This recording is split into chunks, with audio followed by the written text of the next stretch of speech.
pregar tal dia, 17. Eu olhei a mensagem, assim, não abri e deixei ela lá, esquecida, né? Eu vou ignorar ela porque eu não quero falar um não de novo para ela. E aí, passou um tempinho, ela me mandou de novo. E aí? Eu só respondi que sim, que eu viria. Aí ela, não, então eu vou te dar um tema. Daqui a pouco eu te falo o tema. Falei, tá bom. Falei, um tema é mais fácil, né? Tem como você preparar, né? Vai ficar melhor. E aí ela me falou o tema. E talvez para alguns o tema seja muito fácil, né? A bondade de Deus. Mas desde o dia que ela me falou, aí eu fiquei mais irritada ainda com ela por causa do tema. E esse tema me incomodou muito, né? E ele tem falado comigo desde o dia que ela me falou.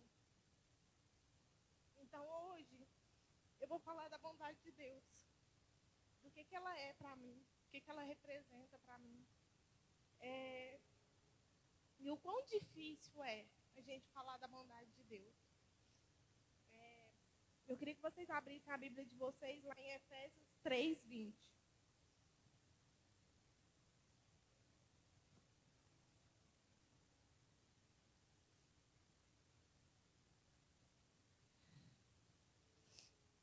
Efésios 3:20.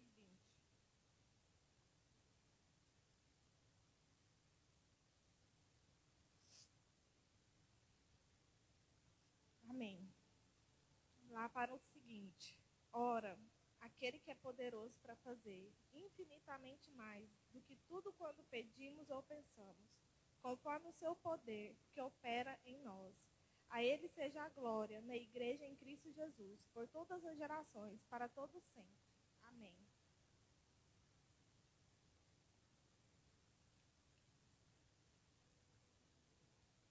E falando um pouco desse versículo, né?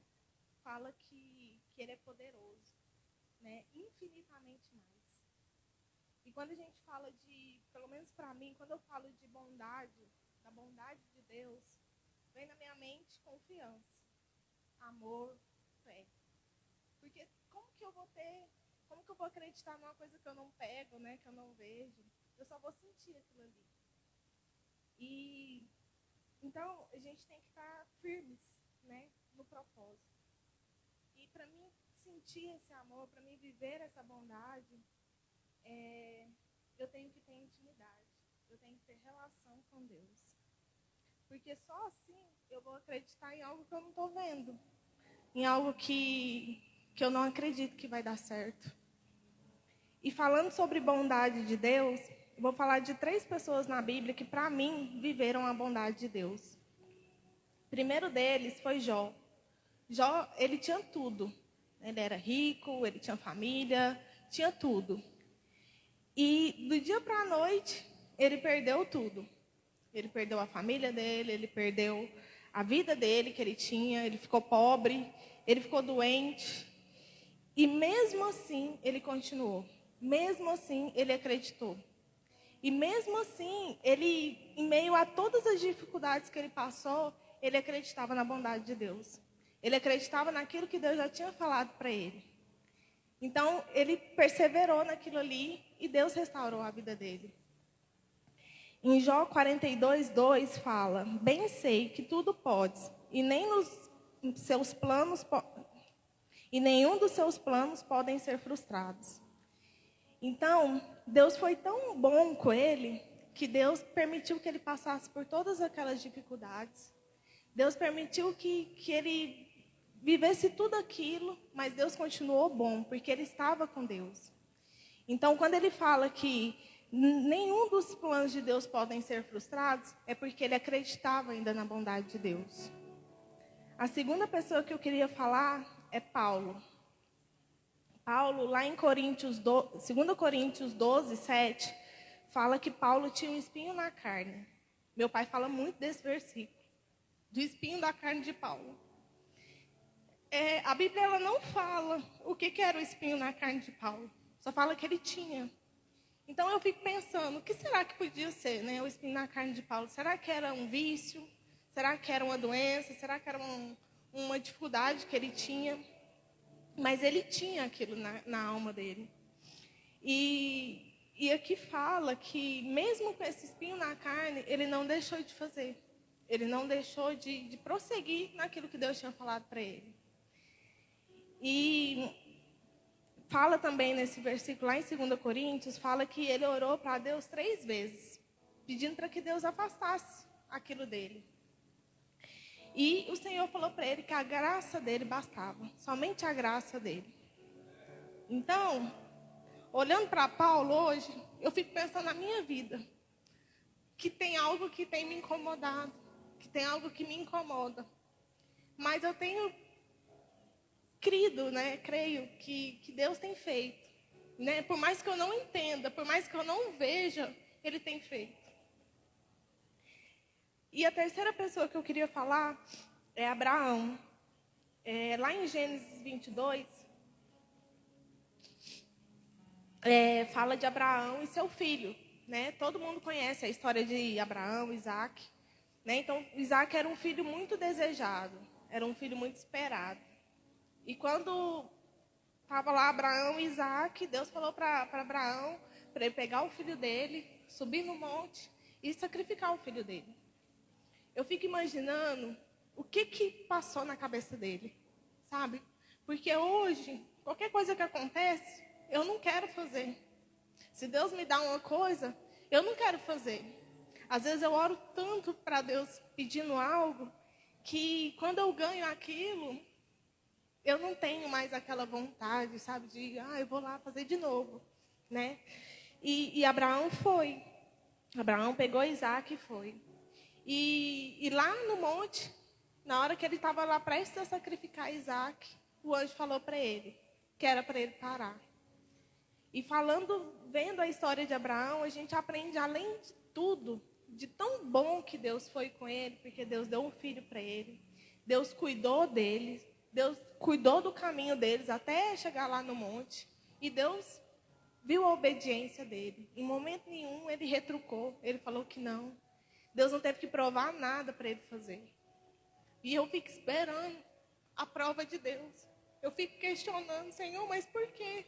Por que isso não acontece? Por que aconteceu isso? Por que aquilo não acontece? E olhando para a Bíblia, a gente vê vários exemplos. Eu poderia ficar aqui a noite toda falando das coisas boas que Deus fez. Mas aí eu tenho que me lembrar que é nos momentos difíceis que eu tenho que lembrar que Deus é bom. Eu lembrar que Deus é bom só quando eu estou feliz é fácil. É muito fácil. Então eu tenho que lembrar que Deus é bom também, que Ele continua sendo bom quando as coisas não saem da forma que eu quero. Hoje, olhando para a minha vida,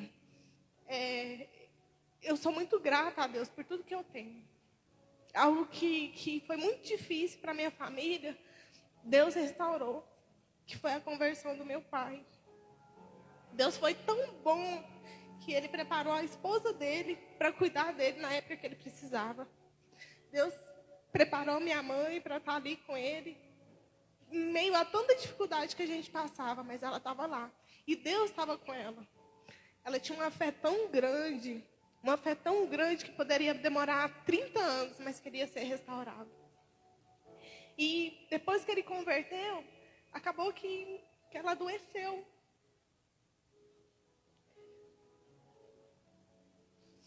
E ela adoeceu, mas ela continuou firme. Ela continua acreditando na bondade de Deus. Se você hoje for lá em casa perguntar para ela, ela vai confirmar que Deus é bom. Em meio a tudo que ela tem passado, ela vai falar que Deus é bom. E às vezes eu olho, sabe, e eu me questiono por quê. E eu não estou aqui para falar para vocês se questionarem também. Mas eu estou aqui para falar que mesmo que a gente não acredite, que mesmo que às vezes a dúvida passa no meu coração, eu tenho que lembrar das coisas boas que Ele fez. E que Ele continua fazendo. Hoje, quando eu acordo, que eu vejo a Helena, eu vejo tanto que Deus foi bom comigo. Né? Ela é o oposto de mim, ao mesmo tempo parece comigo. E Deus foi tão bom comigo que fez uma pessoa, né, através de mim, perfeita. E eu quero passar isso para ela também. Da mesma forma que minha mãe me passou as coisas, que eu deveria ser firme, que eu deveria ser forte, que eu deveria continuar. Que mesmo que o dia que eu me sentisse só, eu ia ter Deus comigo. E hoje, quando eu lembro de várias coisas que ela me falava, eu lembro que Deus está comigo. E ela está aí ainda, né? Ela está viva. E eu sou muito feliz por isso. Às vezes ela não me acompanha onde eu quero, porque ela não consegue. Mas ela fica feliz comigo. Então, hoje eu queria falar disso, desse amor, sabe? Dessa bondade e dessa fé. Porque a gente tem que ter essa fé. Senão a gente não consegue prosseguir. Senão a gente não consegue andar. Então, e falando, né, dessa bondade, lá em Hebreus 11:1 fala: ora, a fé é a certeza daquilo que esperamos e a prova das coisas que não vemos. Então, hoje, a minha oração tem sido isso, que eu continue acreditando, que mesmo nas minhas dificuldades, nas minhas limitações, eu continuo acreditando. Eu continuo acreditando que tudo passa, tudo vai passar. E hoje, algo que me incomoda hoje, que me dói, um dia eu vou olhar e falar, nossa, foi necessário eu passar por aquilo. E eu tenho tentado crer que tudo passa e que as coisas boas acontecem, mas as coisas ruins também acontecem. Mas eu tenho Deus, né? E Ele nunca me abandonou. Ele nunca deixou de olhar por mim. Ele nunca deixou de me cuidar de mim. Em 2 Coríntios 5:7, fala: porque vivemos por fé e não pelo que vemos. E em João 3:16, fala algo que representa a fé, a bondade de Deus em todos os sentidos. Né? Que fala que, porque Deus tanto amou o mundo que deu seu Filho unigênito para que todo aquele que nele crê não pereça, mas tenha a vida eterna. Então, hoje que a gente possa ser gratos, né? Que eu possa ser grata, que eu possa olhar a minha dificuldade e aquilo não me parar, que eu possa olhar a minha circunstância e aquilo não me parar, que eu possa me lembrar que Deus é bom até quando acontecem coisas ruins, mas aquelas coisas são necessárias acontecer para que eu aprenda, para que eu amadureça e que eu consiga prosseguir. Então, eu queria poder ser bem clara assim para vocês sobre isso, sabe? Porque todo mundo aqui sabe o quanto que Deus é bom, né? Todo mundo tem várias coisas, tem vivido várias coisas e sabe o tanto que Deus é bom. Mas também a gente tem que lembrar nesses momentos difíceis, nas nossas adversidades também dele. Então o que eu queria falar hoje era isso. Eu tentei falar devagar para não passar tão rápido o tempo. Eu tentei não chorar, chorei, né? Mas enfim, é isso, né? Eu espero que eu possa ter sido clara, né? Essa semana eu pedi muito para que Deus me ajudasse. Falei com meu pai, falei, pai, eu preciso que você me ajuda. E ele me ajudou muito, né? E é isso, né? Que a gente possa continuar, que mesmo que às vezes eu não entenda, eu possa continuar por Deus. Porque Ele fez muito por mim. E Ele não me pediu nada em troca. E nem tem me pedido, né? E Deus é bom. Todos os dias Deus é bom. Então, que vocês não esqueçam disso. Que mesmo que esteja doendo, a gente possa lembrar que Deus é bom. Amém?